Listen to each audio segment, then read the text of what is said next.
Floor is yours, Mike. So my mother claimed our whole life that she was an Eastern Orthodox Christian. There's a lot of history and considerable debate between them and the Catholic Church on who was the first on the scene. Growing up, I didn't really understand much about Christianity. I knew that my mom prayed constantly and over everything, right? We had friends over and they were Christians. They saw all the stuff that my mom was doing, and they're like a little taken back. My mom, she would pray over everything, over cups of tea. If you left the house, she'd pray. She'd read Psalms, different little things that is from the Bible. I mean, she prayed from the Bible. There was a perception growing up that my mom was a pious Christian woman, just so you guys understand. If you took an external look at how we lived our lives, at the core, much like Mm. anyone, like we loved each other, but through our bones, we had like a lot of things that run rampant, like alcoholism, anger, selfishness. My mom encouraged adultery, lies, cheating the government, lots of debt, Generational and then curses. I would call them generational curses, yeah. Spiritually, there's a lot going on too. My mom practiced Buddhist meditation, astrology, Hindu chakra methodology, pyramid praying. There's a lot of like evil eyes all over the house, jade necklaces and stuff. A lot of like she had like the Kabbalah, a lot of different books about like manifesting, and she was constantly trying to like physically manifest to predict the future or tell if someone was lying, try to manipulate the odds of the universe. She picked up a lot of this OCCULT here in the United States, but some of these occult practices, they're like super old. That stuff that you were just talking about, that didn't really have anything to do with the Orthodox Church per se. That wasn't stuff that the Orthodox Church approved of or practiced. You're exactly right, JP. And that's the point I'm Okay. trying to make. I'm a little kid. To me, my mom's a pious Christian woman, so all of this stuff kind of goes in with it, right? It's all the same thing. Like I don't know the difference. I've never read the Bible. I don't know anything about Christianity. So yeah, you're absolutely right. It has nothing to do with the church. If they found out, I told my mom once later in life, I'm like, I encourage you go and tell the bishop at the church that we used to go to, go tell him the stuff that you do and see what he says to you. See if he doesn't excommunicate you on a spot because I promise you, it will be very concerning if you tell him the stuff that you're into. Mark 9:42, and whosoever shall offend one of these little ones that believe in me, it is better for him that a millstone were hanged around his neck and he cast into the sea. Yeah, yeah. And that's not just for kids, right? That one's for people young in faith. You were being raised to believe Jesus, but Jesus was being used as a tool for selfish reasons. I mean, you thought you were following Jesus. Right. And it gets worse, right? So like she called herself a witch. She was very proud of it too. She called herself a good witch, though, a white witch. And if you look in the Bible, I think it's like the last chapter of Revelation, when it says witches burn, right? There's no differentiation between a good witch or a bad witch. You go to the last verse of the entire Bible and then you count up seven verses. And it says, outside the city are the dogs, the sorcerers, the sexual immoral, the murderers, the idol worshippers, and all of those who love and live a lie. So it doesn't say it, Yeah. it doesn't say white and dark sorcerers, it just says sorcerers. Right. And depending on what translation you read, it says magic doers, sorcerers, witches. In Russian and like old Russian, it says manifester, which is Hmm. interesting, right? All of it is kind of the same thing. And before I became a Christian, I lived in constant anxiety, right? I felt trapped between all these various superstitions. And it's crazy. Like, I had a lot of anxiety before I became a Christian. Knock on wood, if you wear a shirt backwards, flip it over. If a cat crosses the street, hold your butt. Like, there's so many superstitions. I couldn't make a move without like feeling like I'm about to be cursed. Break a mirror, 10 years of bad luck. Like, everything you can possibly think of and that and then add like 80 more obscure superstitions. JP, I would never be your friend because you're an older man. So I'd be afraid that if you touched me, you would suck out my youth. That's what my mom told me. And if they did, she made me memorize like a spell or something. Like a saying to say in my head if an old person touched me. No. Now, when you said generational curses, that's obviously generational curses. If your mother is teaching you that, and that's what she believes, she's passing that on from somewhere. Yeah. She Mhm. got it from somewhere.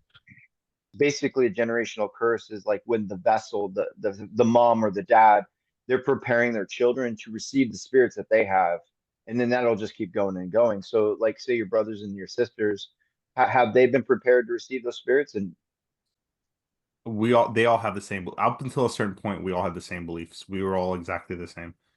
You're not trusting him to take care of you and protect you spiritually. You're trusting these other things, right? What the most problematic thing about my mom's journey was, so because like how can you call yourself a Christian in one breath and in the other you have to cast spells to make things happen and try to predict the future? If you need other deities to step in for God, even if you need yourself, then you don't trust Jesus to drive, right? How can you go around manipulating people to get some sick upper hand for no reason other than bragging rights and then call yourself a good person? It's the same concept. Like at some point in the future, after me and my mom were having our conversations, I'm like, show me your Bible. And she shows me this like little tiny book. And I'm like, there's no way the Bible fits in all this. She's like, yeah, I read it like 4 or 5 times a day. I'm like, no, let me see this. And I go through it, and all it is Psalms. She's never seen the Bible. So my Christian pious mother that takes us to church every Sunday and every holiday, every Christmas, every Easter, we do all the things, all the processions, we take communion, and she's never once read the Bible. She doesn't know anything about Jesus Christ. She just says words that she's heard people say. The Catholic or Eastern Orthodox faith, like I think they're Christians just like we are, one big church. I don't think they realize how many of their members just do stuff to do stuff and don't really understand anything deeper beyond that. Coming up, I truly believe I was a good person. And I was out there, they're manipulating people, lying, creating whole webs of lies, twisting relationships. Like I'm this big shot out there playing a game of chess, and everyone else was playing checkers. I was a bad guy, and I knew I was a bad guy, and I was proud of it, right? There's this like thing working inside of me, this internal thing where I genuinely cared about people in my heart. Like I really cared about people, but I cared about myself more. And because I cared about myself more, people always suffered for me to win. I used to be willing to do whatever it took to get ahead, and that was before I was a Christian, even though I cared about people. And now that I am a Christian, I would never do something to hurt somebody. And I need to give you guys all that background because it really kind of sets up all the aha moments. So anyway, I joined the United States Air Force and I want to be a better person, right? And we have these core values, and no one actually has them.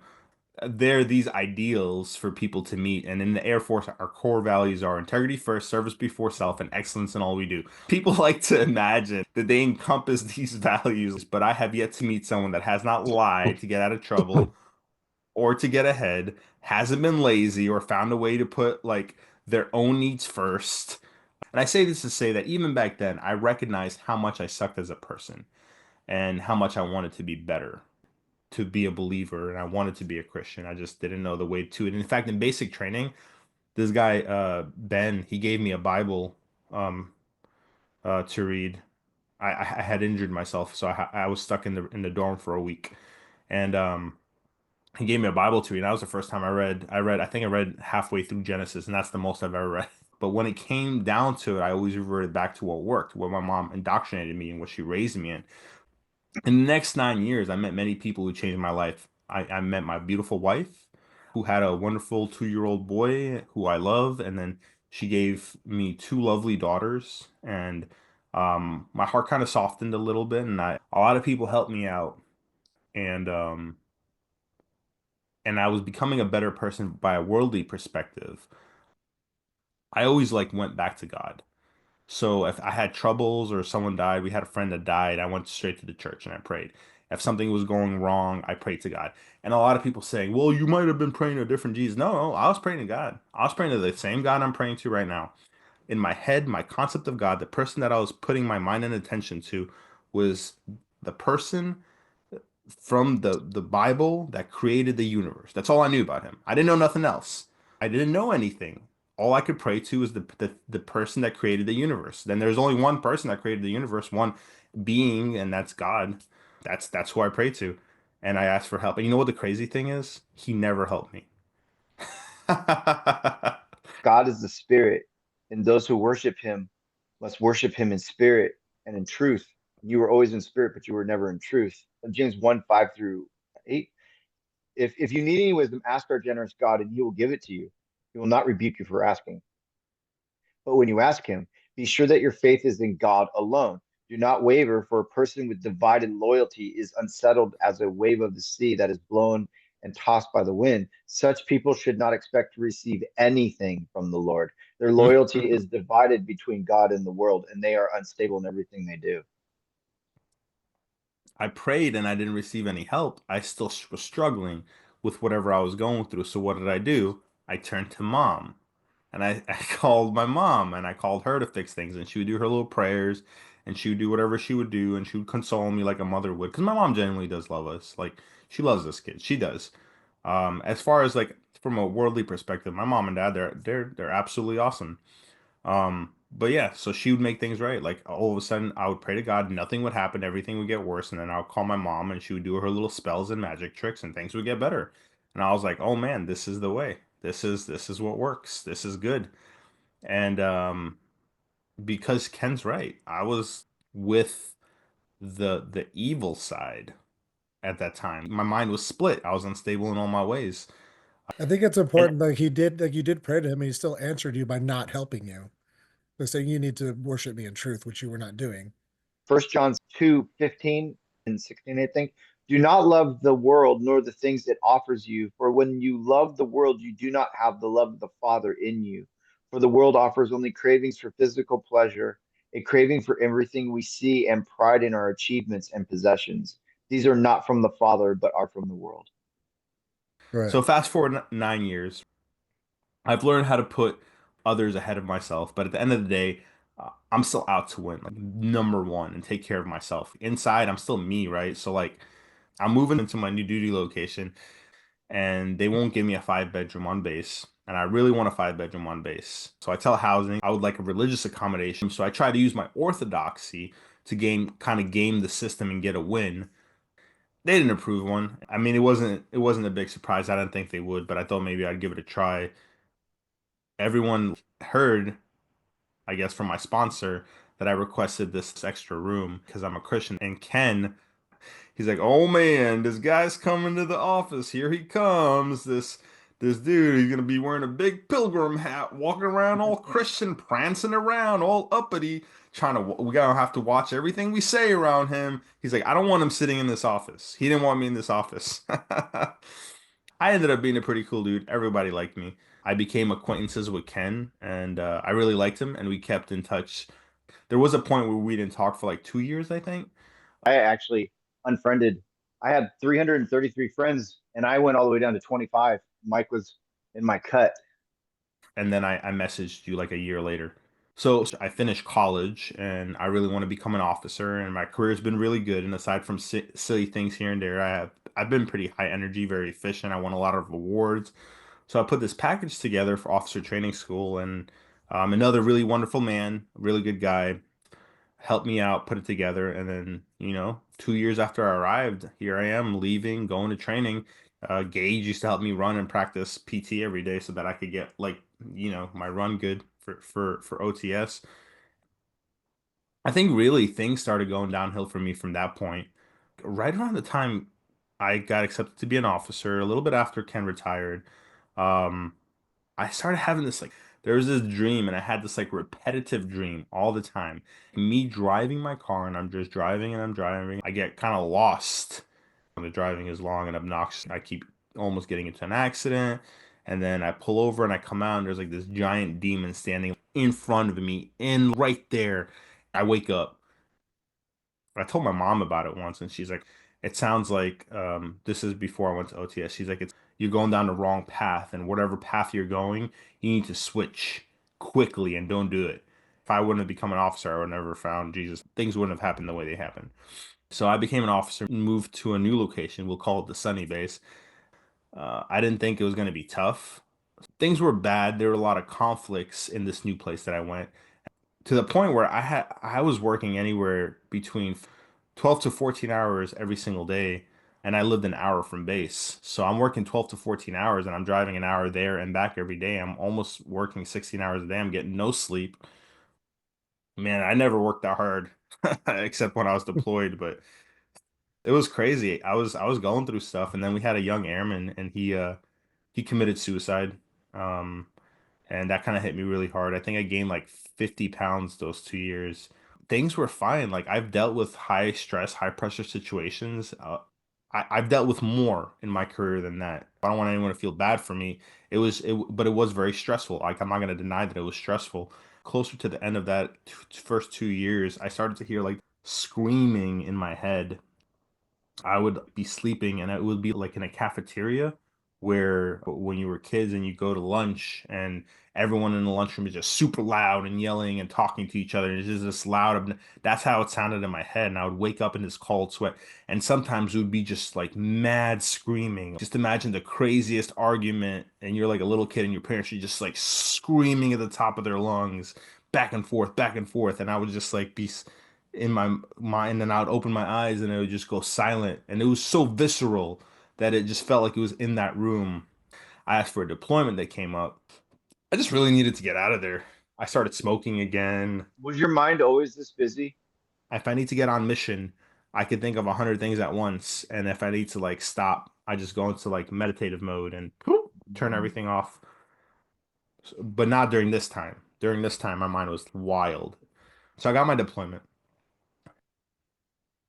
I was really concerned about this screaming in my head. At this point in my life, I was no longer seeking God. So you know how before I said I was praying to God and I was doing all these things? I don't know the last time that I prayed at this moment. I was so far from God. I was like the furthest I had ever been. And my mind was broken, man. Things keep getting worse for me.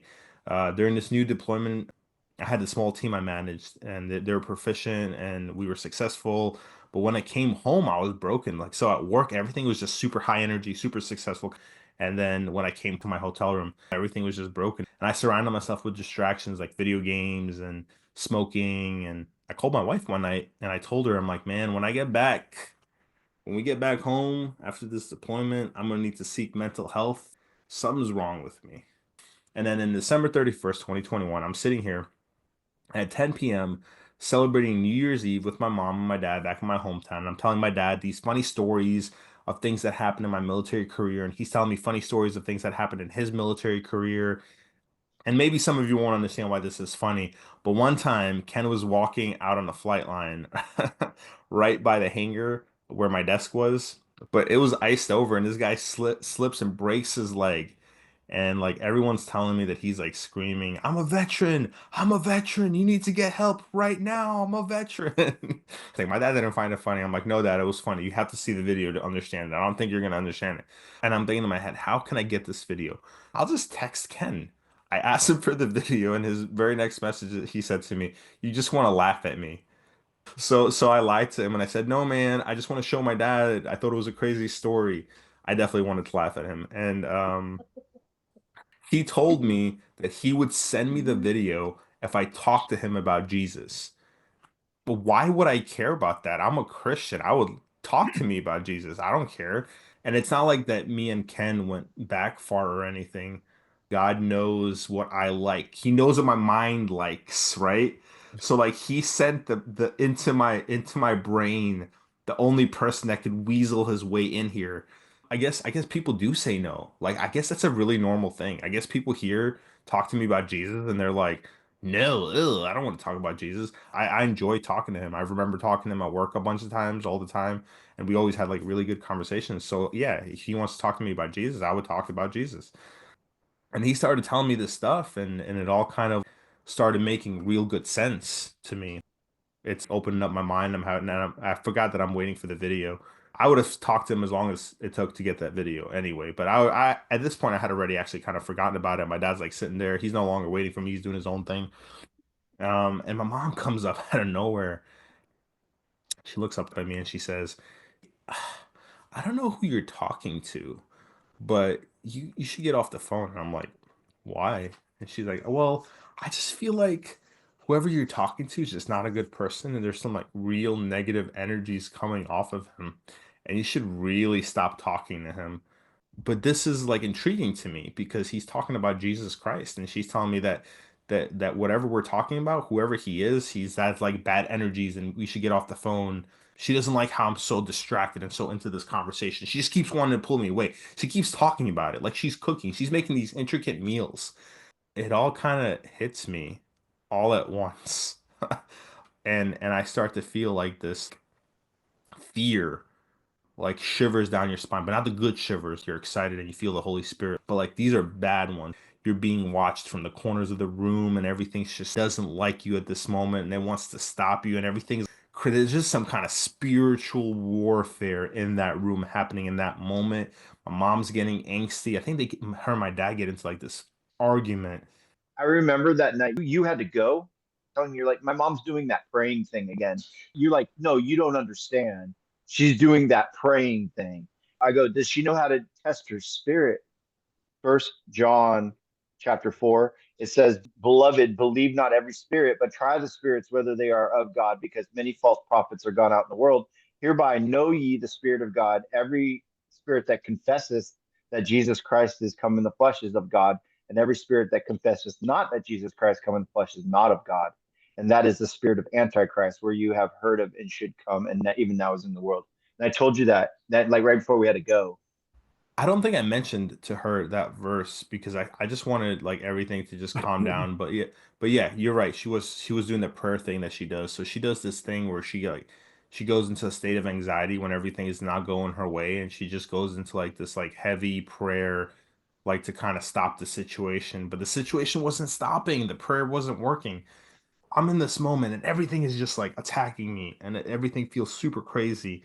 We're celebrating New Year's and we say Happy New Year's. I haven't had anything to drink because I want to get out of there. I'm under attack. I feel crazy. I feel like something bad's gonna happen. I need to leave. My mom's like trying to convince me, she's like, honey, please just stay, just spend the night. It's 12 o'clock, it's late. I'm like, my hotel's like 2 hours away, an hour, 45 minutes. It's not a big deal. I'm just gonna drive home. I sit for another 15 minutes and I leave. Just walking under the stars, just walking to my car felt scary. I got in my car and remember I told you I had this dream of the driving before. So I sat down in my car and I put it on my GPS like where I needed to go. I put the hotel in my GPS and I start driving and man, it's raining, it's thunderstorming, it's traffic. My windshield wipers aren't the greatest. I put on music.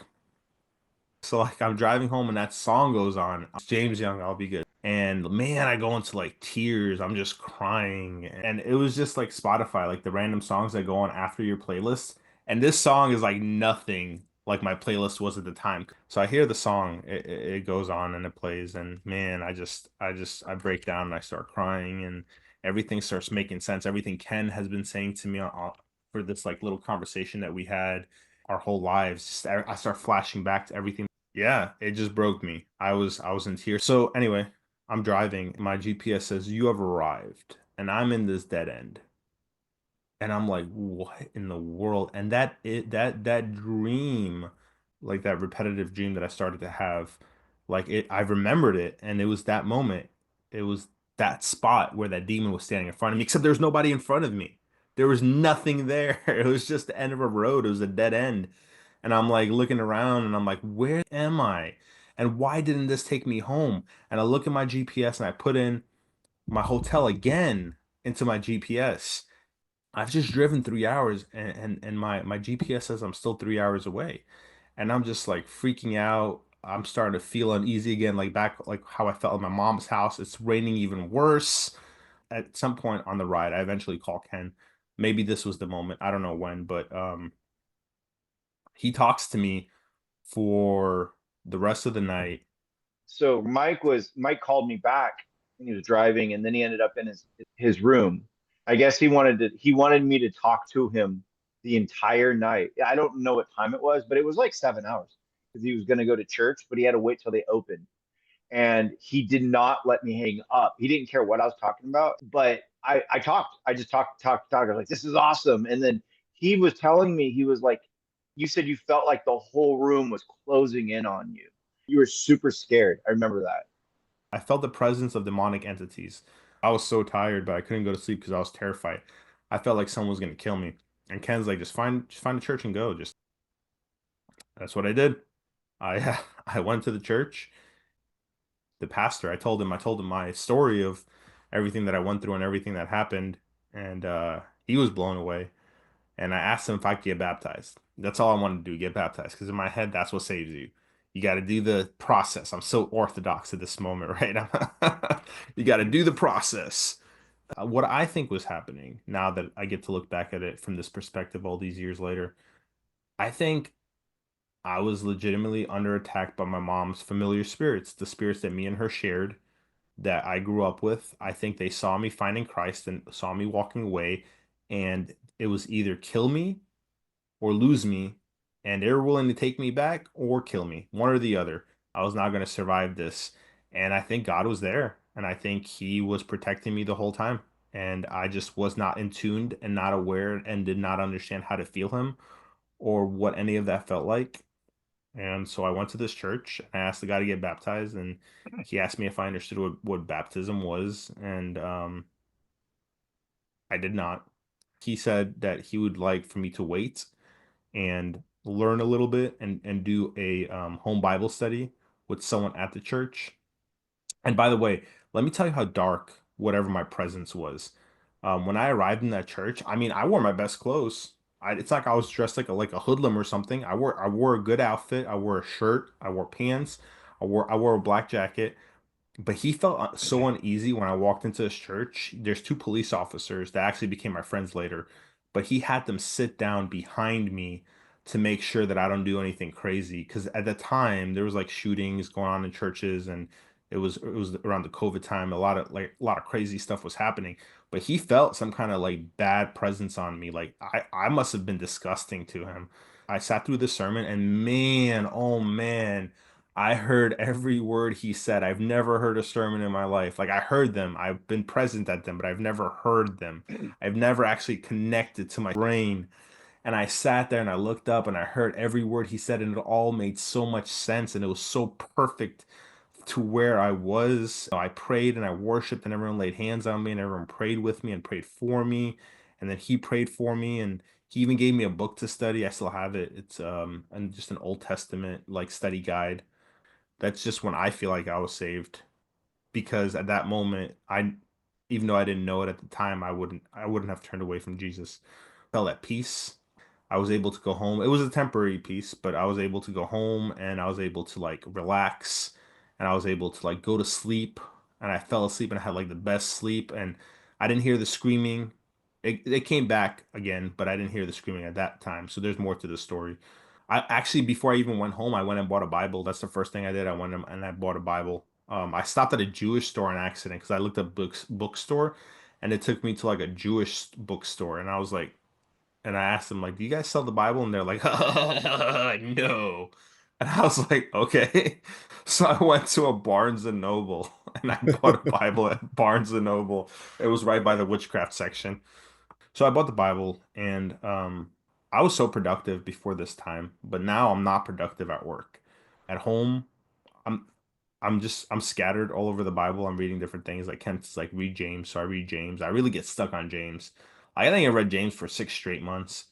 I have so many notes on James. I have notes and notes and notes and notes on 5 chapters. Like the whole Bible was revealed to me through the book of James. It's crazy how I look back into it, and like every new concept I learn from any verse in any scripture anywhere in the Bible, I could always relate it back to the book of James.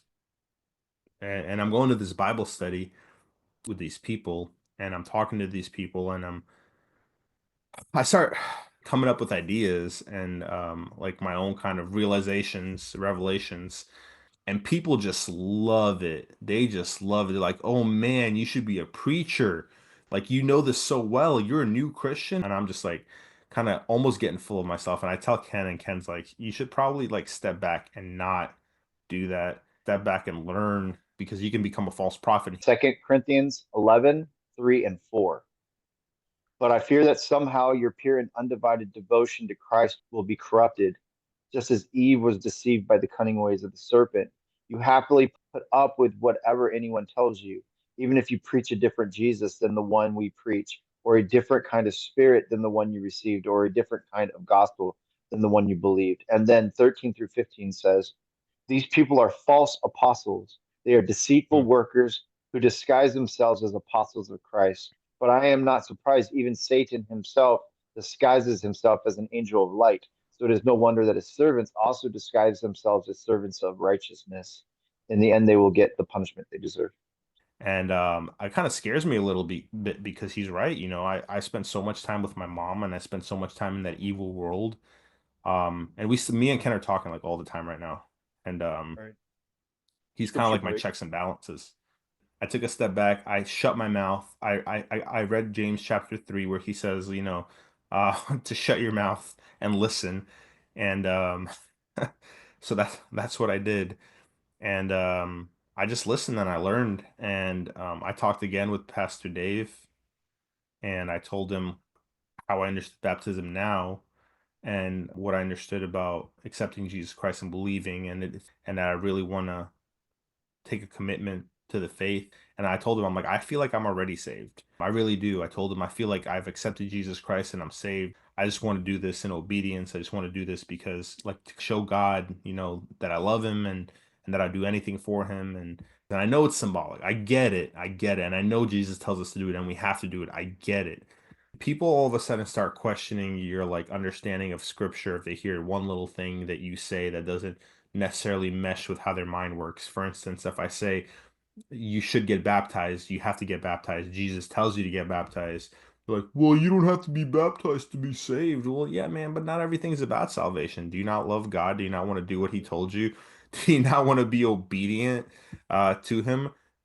Why fight it? Like there must be some kind of like if you're fighting baptism so hard to the point where you're not going to do it and you don't want your kids to do it, then there's some spirit working Yep. with you that is not of God. God's not going to stop you from doing something that glorifies him, something that Jesus told you to do, something that Paul told you to do, something that Jesus himself did. Like the Right. thief on the cross was not baptized, but he was with Jesus in paradise that day. But if he had come Oh, off but the listen, cross, he hear could me. have been. Yes, Yeah, yeah. yes. Oh, I wanted to say it. You got it Go before ahead. me. You I'm wrote it better. gonna if he came off the cross, if the thief on the cross came down from the cross, he would have had to do everything else everybody else had to do. He would have had to participate in Yes. communion. He would have Yep. had to get baptized. He would have to live according to the Spirit. He had to have to Yep. try to do good works. Like he would have had to do all the stuff that everybody else does. Would it be accurate to say that we all begin our walk as the thief on the cross? Yeah, for sure. But if we have time to do other stuff and you're not doing it, I feel like there's going to be a question on why didn't you do it? Did you not trust me? Did you not love me? Did you not have faith in me? Did you not read the Bible study hadn't finished yet? It was a 6 week course, so we were like halfway through. And then my wife was coming. I've been calling her nonstop, so excited talking about Christ. She thinks I've lost my mind because I'm like manic talking about Christ. This is when I No, first heard about Jesus was from Mike during this time. Oh, so yeah. so while this was all happening, he was witnessing to you. Hmm. Like I wouldn't have heard it from anybody but Mike because of how far we went back. There's nobody else that could have introduced me to Jesus like Mike did because of our history together. I would not have heard it from anybody else. So everything weirdly works together. Like I wouldn't Wow. have come to Christ if Mike didn't go through all of this as well. And then my wife was coming, so I asked him if he could baptize me. So he talked to his elders. He asked them what they thought about me, if they thought that I was ready to accept Jesus Christ. They really did their due diligence. They really like tested me. I think it's because of my story, because I told them everything I told you guys about my mom and everything. Like God temporarily gave you this grace, like this protection while you were seeking. Second Peter chapter 3, verse 15. And remember, our Lord's patience gives people time to be saved.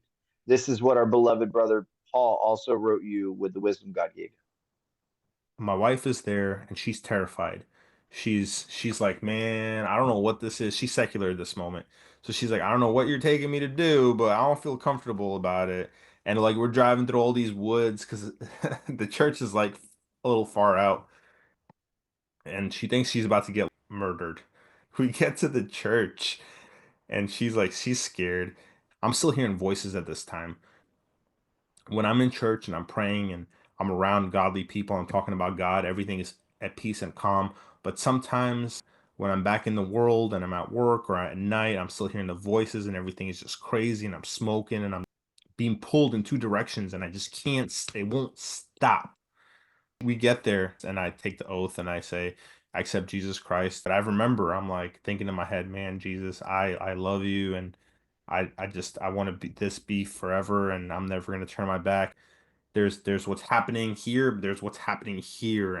Like I am committed. I'm like, please protect me and I'm just gonna do everything. I'm gonna do everything. I'm gonna read. I'm just gonna do it. I don't know what everything is, but I'm gonna do it. I was ready and I get baptized. Yeah, I was so excited. When I went down into that water and I came back up, I felt like a new human being that was completely reborn. I felt like a different person. The voices almost immediately. I didn't even realize that I was still having like a subset layer of voices in my head that were always persistent. I didn't realize that they were always there. Like it sounded like silence to me, but after I was dipped into that water and I came back out, it was just silent and peaceful and calm. I just felt like a new person. I kind of want to change my birthday to that date. I felt I was born again. I felt like I genuinely accepted him. I felt like that was my first act of true biblical obedience. And I decided that I was going to quit smoking and I was going to dedicate that to God. I hadn't read the part yet, or maybe I did read it, but I didn't pay attention to it, that don't make promises, not even to God. But I made a promise. Because basically what that verse is saying is if you do make it, you better keep it, or else like it's bad if you break it. But I made a promise and I said I'd never smoke cigarettes again. And I even went to the point where I said I would never take tobacco in. So there's no vaping, there's no get out of jail free card with the vaping. There's nothing. Like you can't inhale any tobacco products. I made that promise, and from that day forward, I have not touched a cigarette. I have not smoked anything. I said because I recognized almost immediately that in my life that was a altar and it was something that I couldn't live without, no matter how much I lied to myself and convinced myself and said, "Oh no, I could quit at any time," or "No, I just do this because I like it," or any other 50 things. No, you putting it on an altar, like you're worshiping it because you need a cigarette in the morning, and you need a cigarette before bed, and so no, I stopped, and it didn't feel like quitting felt previously. It honestly was different. It almost was just easy, and I never touched it again. And I hate telling people that it was easy, but it really was. And that was my second act of obedience to God. And I've never broken that promise, and I never will break that promise. And I know if I do break it, God will forgive me. But that's not the point. The point is, I am dedicated to keeping this one. At this time, I'm not done with this class yet, and I feel like I need to complete it. I need to bring it to completion. And they're threatening us to send us home. I need to be here for 4 more weeks. We have nothing else for you guys to do here. Maybe I'll just drive back. It's like a 7 hour drive. I'm like, I could do 4 7 hour drives. It's like 4 weeks. It's not a big deal. Praying to God, I'm like, please, please, please, please, please keep us here for another week. And you know what happens? I didn't gotta call my mom. My deployment got extended again for a week, and I'm like, yes. I'm like, I made it another week. I made the class. I tell them I'm super excited. We all pray together. We all learn. Here comes another week. I do the same thing. The commander's like, there's no way we're going to be here for, bam, another week. We get another week. The general's like, we get another week. And I'm like, yes. And he's like, all right, guys, I'm sending you home next week. I'm so confident that he's not going to at this point. God's already proven himself to me twice. I'm so confident. I tell my guys, I'm like, we're not going home next week. We're not going home this week. We're not going home next week. We are going home week 5. We're gonna be home, going home that Friday. I'm convicted that God's gonna come through. And that's what happens. We stay for another 2 weeks. That Friday that I had predicted, I'm not a prophet. I just trusted God. That's when we receive orders to go home. So I have one more class that Saturday. I go to my class that Saturday. I go to church on Sunday and I drive home. And I fully completed everything. Everyone got to say goodbye to me. They even gifted me a guitar. I got to like I miss those people. They're so awesome. It was just good. I haven't heard voices like that ever again. My mind is silent. I'm calm. Like, I go through anxiety sometimes, but never like low level anxiety feels like a lot to me now because I've spent so long not feeling anything bad. Like it's just been fine. Everything's been great. And then we all met back up to where I'm stationed at currently. at this time. And meanwhile, I met this new pastor at this new church that, like, I found this church so randomly. I got back to South Carolina and I Googled a random church, and I come to this new church.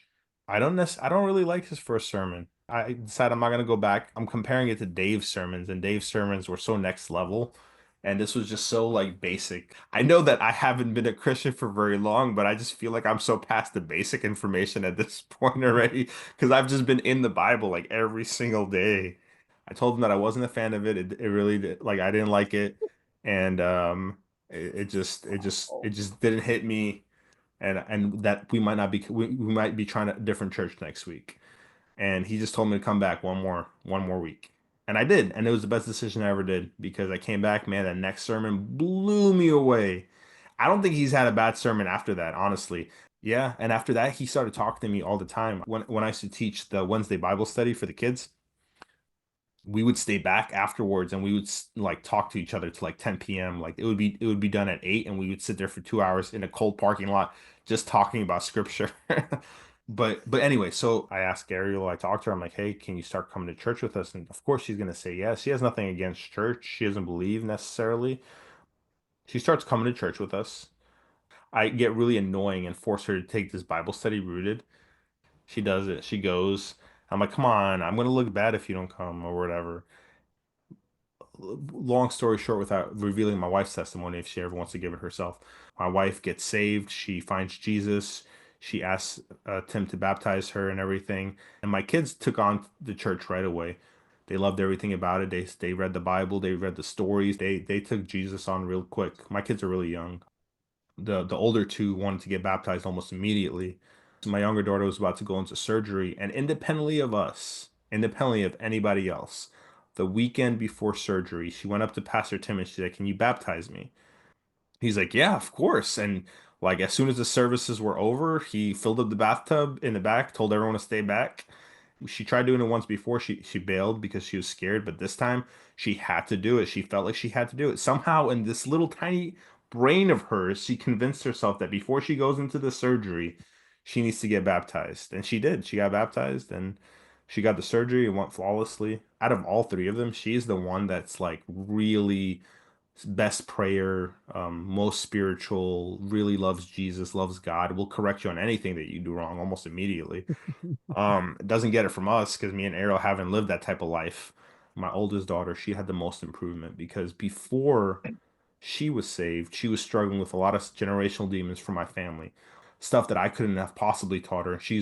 I'm in the military, I'm never around them, so she couldn't possibly have ever learned it from them. So how is she getting all this information, knowledge, and personality traits? She herself, without any influence from us, we were always really supportive, switched over and just became different and just normalized, 100% normalized, all independently of us, all by herself. And then I talked to Tim about it once. He told me statistically, if a man goes to church, the whole family follows. If a woman goes to church, not necessarily the whole family follows. I found Christ, I found the Lord. I didn't do any work to save Ariel. I didn't do any work to save my kids. I just went to church and I tried to be a good example and I read the Bible and God just did all the work and brought everyone on board. Re-yoked me and Ariel because we were equally yoked, and then I found God, and then we weren't equally yoked, and then she found God, and then we were equally yoked again. And he he like brought everyone to the same level and like pulled my family out of all this, and so many things started being better. Where we talked about like how your family came to Christ. What has God done in your life since then? I know you became an ordained pastor.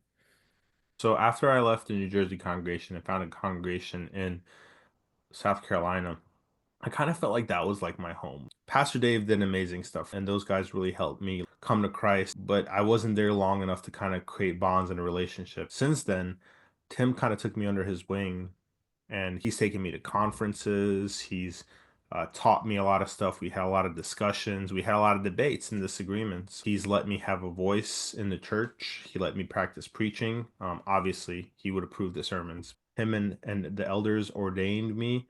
I teach Bible studies. I've done a couple of groups. I did the one that we did. I did one here locally. Teach youth ministry every Wednesday. That one I kind of fell into. I did not want to do it. Literally what happened was no one showed up. and I show up and I'm like, there's no one there, and there's just these kids waiting to be taught. So I just started teaching, and and that's it. And that's how I became a youth Wow. pastor. The part that's good is how it changed our family. It changed me as a human being and made me a better person. You remember how I said I was struggling with the dichotomy between like wanting to care about people and wanting to care about myself, and I always picked myself at the end of the day. I don't do that anymore. I try to help people.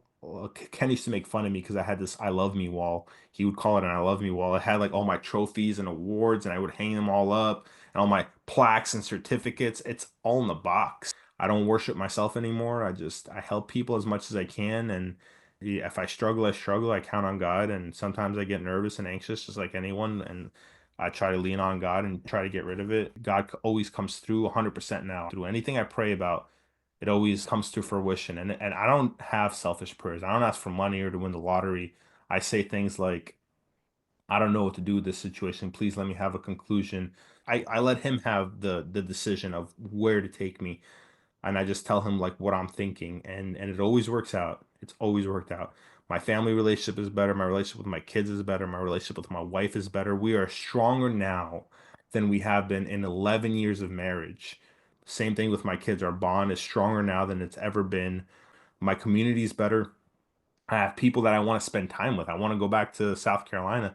I want to go back to New Jersey. I want to go spend time with the churches that I met all those wonderful people at. And I guess before Jesus Christ, when I lived in a world, I felt like I was trapped and I was stuck. I was stuck following all these superstitions and these different things that men do. And then after finding Christ and after giving my life to Christ, I felt like, you know how people show those pictures and those videos of the chains being broken, like when you no longer have to do any of these things and they no longer have a hold on you and you can just live your life.